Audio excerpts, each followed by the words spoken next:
سب سے پہلا سوال تو یہ ہے کہ اس سے پہلے کہ ہم اعتراضات کا جوابات دیں ان کے کہ یہ ماتم ہم کیوں کرتے ہیں،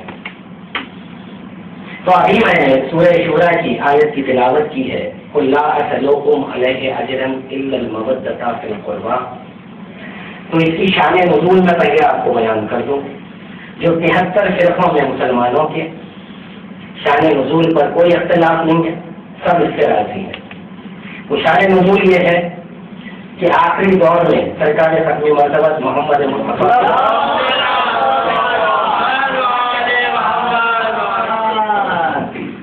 مسلمان آئے، صحابہ آئے اور انہوں نے یہ کہا کہ یا رسول اللہ، آپ نے دین کی تبلیغ میں بڑی محنت مشقت کی ہے، اب ہم یہ چاہتے ہیں کہ اس کا کچھ اجر آپ کو دیا جائے۔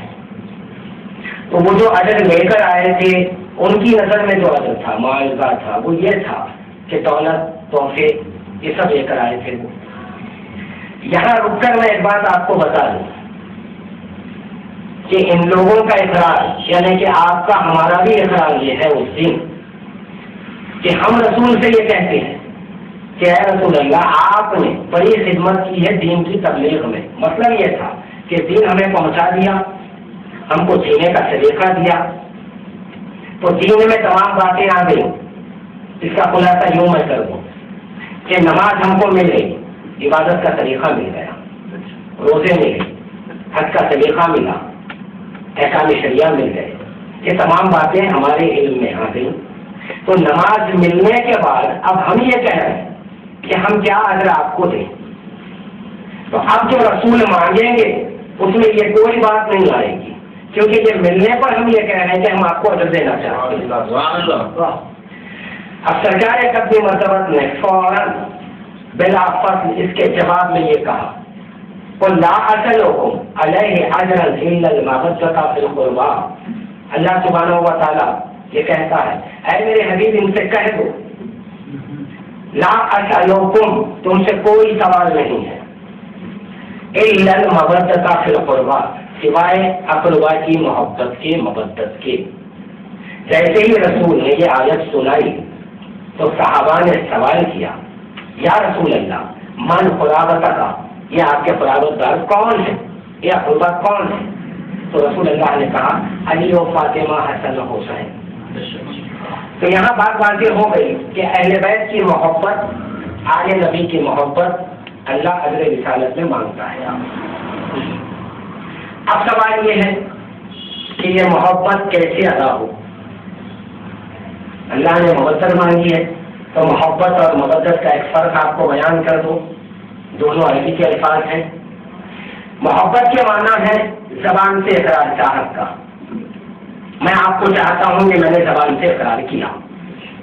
مودت کے معنی ہے زبان سے اقرار، عمل سے اظہار۔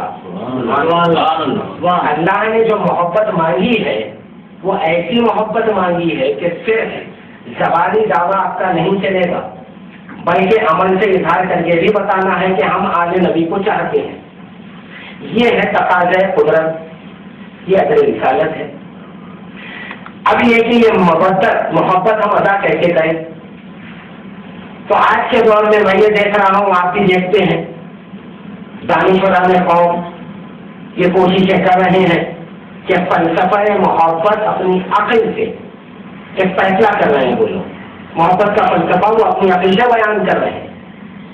ہمارا سوال یہ ہے کہ جب اللہ کا حکم ہے، اللہ کا تقاضا ہے، اگر رسالت میں مودت کو مانگ رہا ہے، تو ہم اپنی عقل سے فیصلہ نہ کریں بلکہ ہم آل نبی سے سوال کر لیں۔ تو یہ سوال ہوا امام جعفر صادق علیہ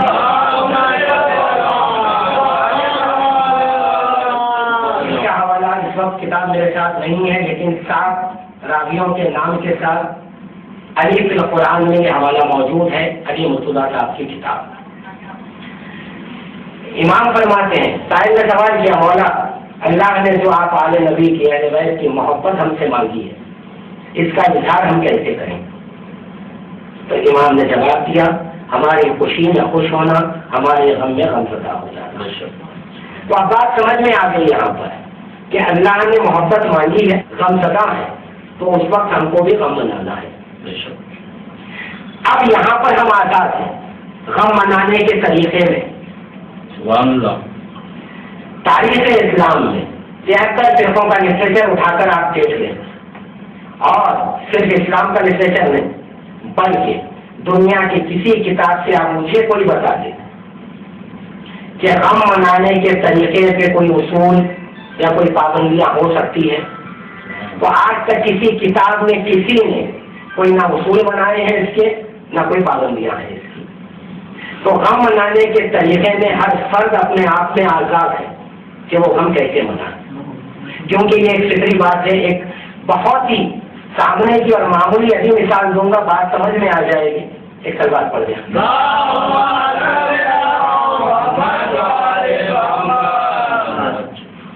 ابھی آگے تو بحث ہوگی، لیکن یہ بات سمجھانے کے لیے کہ اصول، پابندیاں، شرطیں یہ غم منانے کے طریقے پر کوئی نہیں بنا سکتا۔ اس کا ایک جواب دے رہا ہوں، بہت معمولی سامنے کی بات، بچے کے بھی سمجھ میں آ جائے، بڑے اگر نہیں بھی سمجھتے تو بچہ بھی سمجھ جائے گا انشاءاللہ۔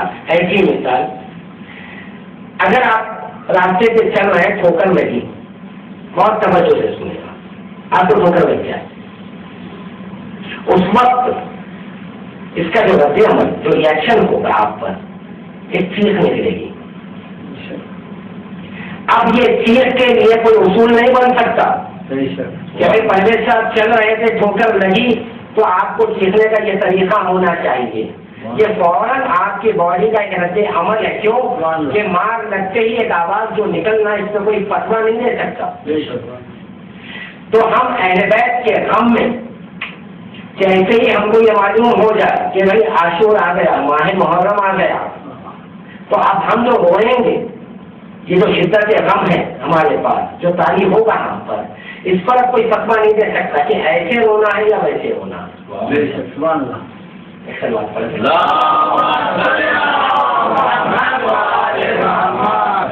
اب یہاں سے آغاز ہوتا ہے عنوان پر گفتگو کا کہ غم حسین میں شیعہ قوم خبر زنی کرتی ہے، زنجیر زنی کرتی ہے۔